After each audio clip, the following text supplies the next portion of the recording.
to all of you about something that is very common. So, before I really begin, how many of you in this room itself has ever made a mistake in your notebook, maybe drew a slanted line, like a slanted margin, and ripped it out and say, oh God, it's so messy, oh my God, I have OCD, oh my God. Or maybe, had a bad day and said, oh, I'm so depressed, oh guys, I'm so depressed, help me. Well, that is exactly what I'm here to talk about today. I'm here today to talk about the misconceptions of mental illnesses in our society today. Of course, before we begin, I think it's safe to establish what psychological disorder is. Well, a psychological disorder is essentially a dysfunctional pattern of feelings, thoughts, or behavior. These pattern, feelings, and behavior would affect you so much in a way that it would interfere with how you would live your life, in a healthy way. Of course, all of us have different definitions of what we say is normal, what our schedule is, we have different schedules, and if we have these certain pattern of thoughts, feelings, and behaviors that interfere with that, well, you might probably have a mental disorder.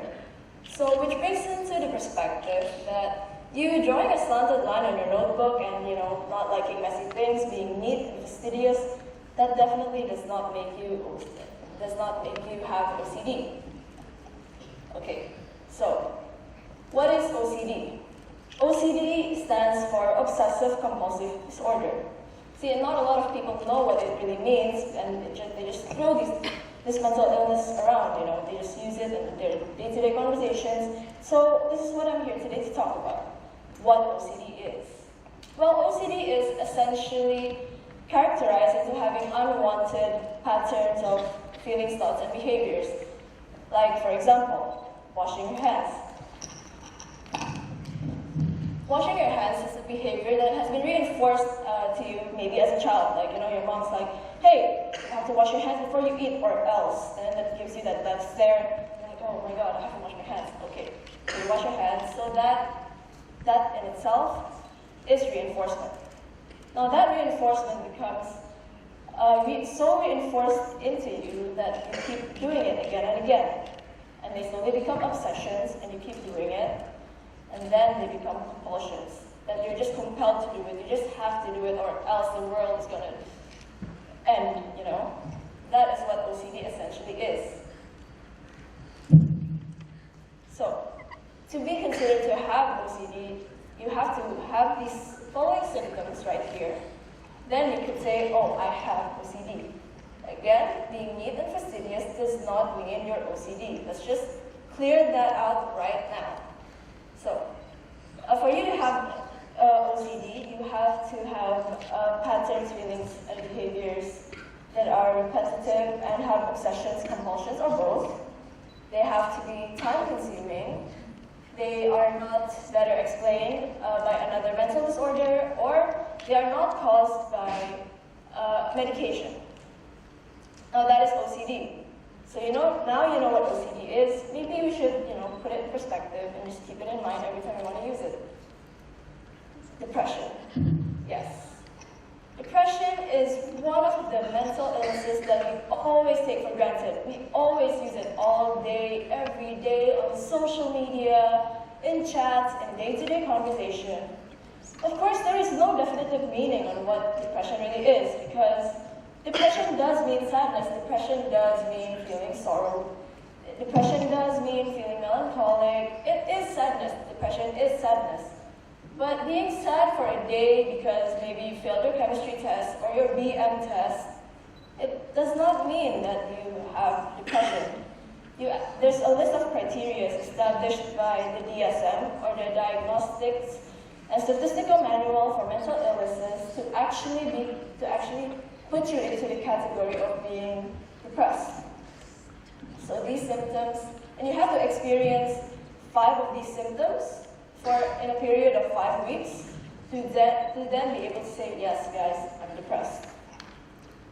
These symptoms include hypersomnia, insomnia, agitation, loss of interest, being sad, feelings of depression and sadness by your account or others' account on a day-to-day basis, lack of interest, lack of pleasure, and overall just repetitive thoughts of death, and etc.